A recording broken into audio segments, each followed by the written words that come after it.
It's your girl, Lori. And I want to talk to you about how I started to really find that self-love. Like, you know how I talk about it all the time. And I promise you, it is one of the biggest foundations for me personally. It is one of the biggest foundations of my entire existence. Like, oh my God, like it was funny because I was writing a different chapter in my book just recently, and this part came up and I was like, oh my God, I just remember what it was like not having it. So let me kind of unbox that. Let me tell you what not having self-love kind of looked like for me. So because I was a person who was raised with a lot of trauma, as most of you watching this are, I was told like, be spoken to, or don't speak only when spoken to, kind of told how you feel. The actions of others made me question myself. And I realized that I became very codependent on just life, like everything. Like it was like, I could even make a dinner decision, especially in like my teenage years, in early 20s, right? It was like, you would be like, so where do you want to go to dinner? I'd be like, I don't know.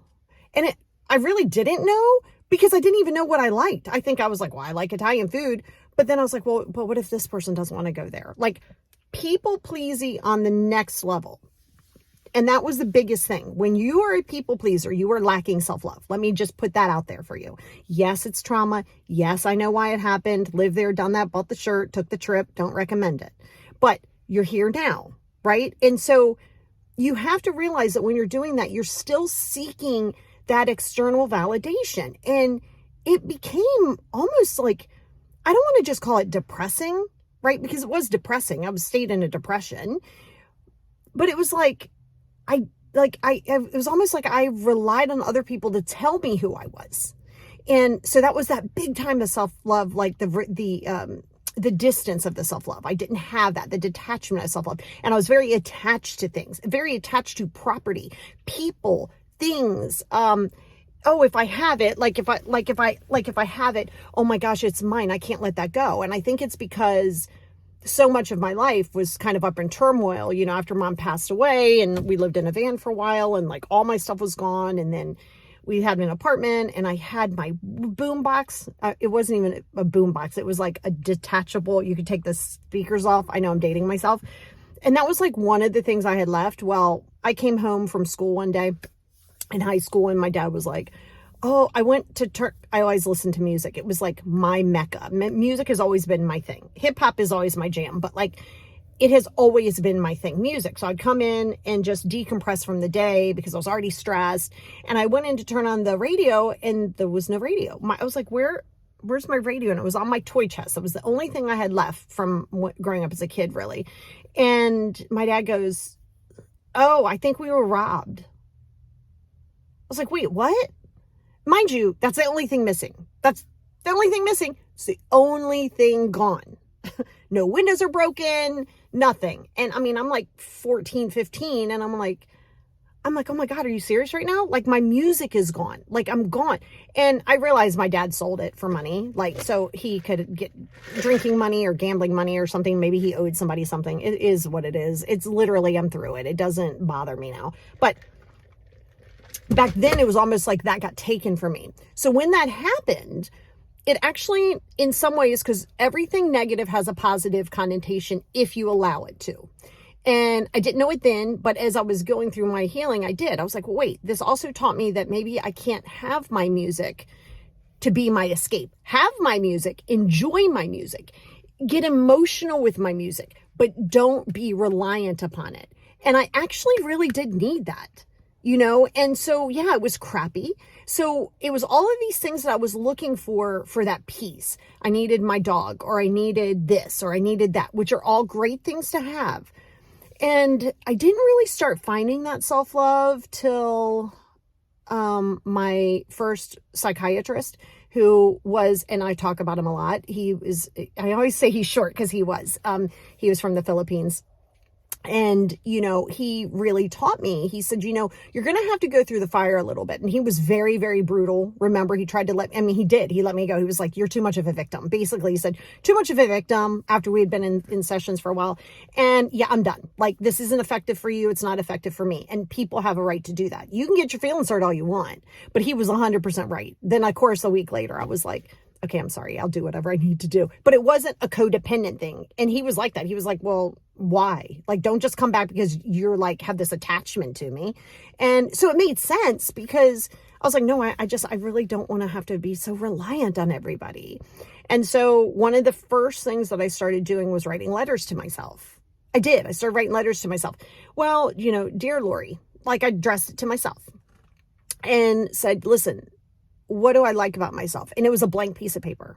Literally, it was like, well, that's depressing. Like, I don't like anything about myself. I didn't like anything about myself.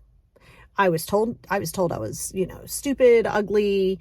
Everybody, people already knew what was going on in my house. I was ostracized from that. Like, all these things were going on. And so I realized I just didn't like anything. And I went for a walk, right? I went for a walk because I was like, oh my God, this is so depressing. I went for a walk and I was like, oh, I like that tree.